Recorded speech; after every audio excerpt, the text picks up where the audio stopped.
So I've decided to do intro to FASD or fetal alcohol syndrome for my presentation. So basically what it is, fetal alcohol syndrome is a group of disorders um, and conditions that can occur in a person whose mother has drank alcohol during pregnancy. It can happen at any point in pregnancy, whether you are uh, just in the first trimester, second, anytime. So it's important to not drink, of course, while you could be pregnant. Um, so some facts, occurs in about nine in about 1,000 births in the U.S. About 4% of the Canadian population. It can affect as many as 40,000 babies or infants per year. Um, and it affects more children each year um, than a whole bunch of other stuff combined. So FASD is a disorder and it causes impairment in physical, cognitive, sensory, and behavioral development. Um, and FASD occurs in the world, in all cultures, all levels of society. It doesn't pick or choose anything. Um, Individuals and families impacted by FASD may need support from their community, and in most communities we do have a decent amount of support.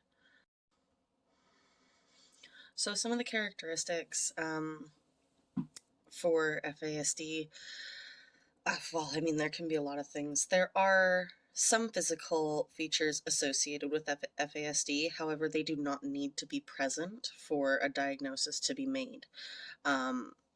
So people with FASD also struggle with a working memory, impulse control, executive functioning issues, and a lot of individuals with FASD can struggle with social cues and fitting in.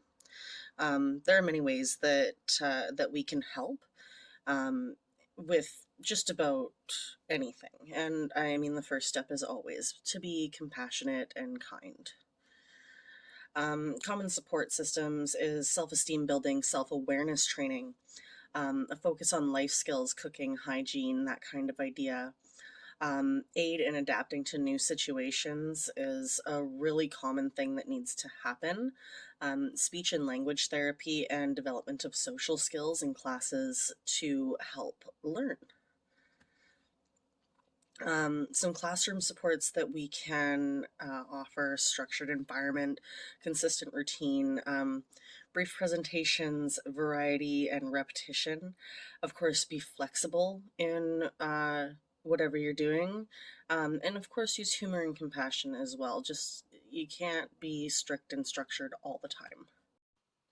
Because some of the best ways to help these students get through the wonder that is school, um, one of those ways is to help build self-esteem and using compassion and kindness, really.